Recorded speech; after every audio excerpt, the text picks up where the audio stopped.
the Thank you. clash mean for Coup in the longer term? I think that the clash has been about adhering to certain laws of the land. All kinds of mass media have to go through some sort of regulation. Social media is left out of that ambit, but India has a constitution, and Article 19 of that constitution talks about freedom of speech being a basic right. However, there are certain laws that supersede that right, and I think it's just the government trying to enforce some of these laws.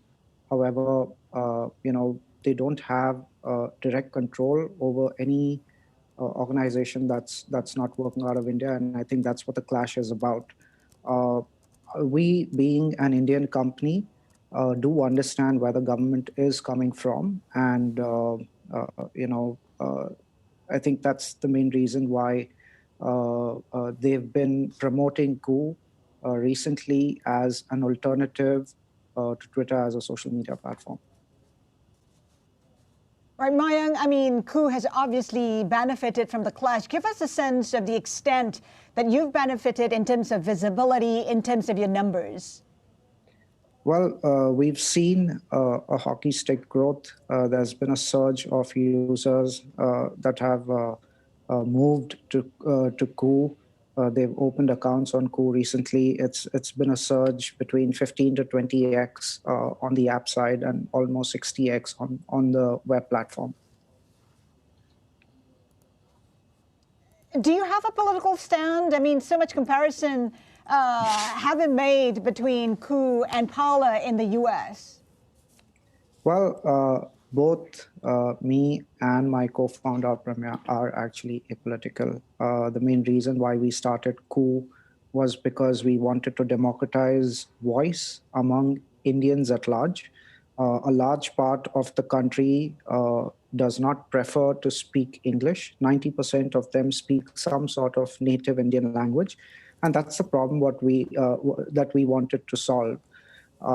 We never started Coup to compete with Twitter.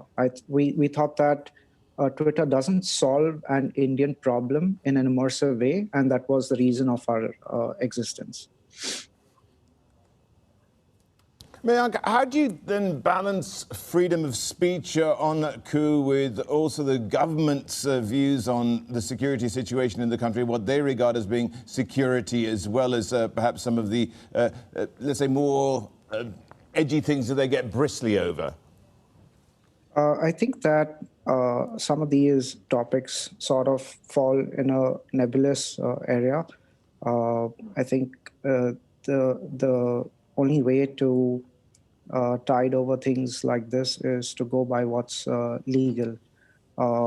So we will have a panel of expert folks from the law who will be advising us on what's legal and what's not, and what's a reasonable demand. So I think we just need to follow the laws of the land in this case. Okay, so you've also got, at the moment, the 7 Indian languages, you're hoping to increase that. Do you need to get more influencers to build it? And it was interesting what you said, that you would work with Twitter, if you will. You don't see them as a competition, because I suppose there are a lot of people who are interested in things way outside of India's borders, which they won't be getting on Coup. That's right. That's right.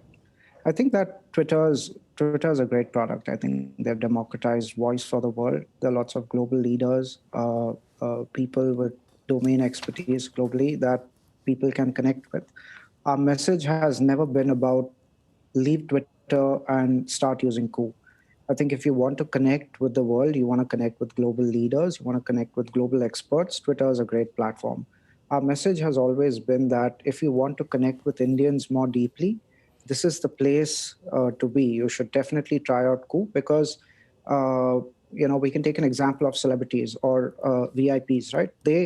They voice their opinions in English on Twitter.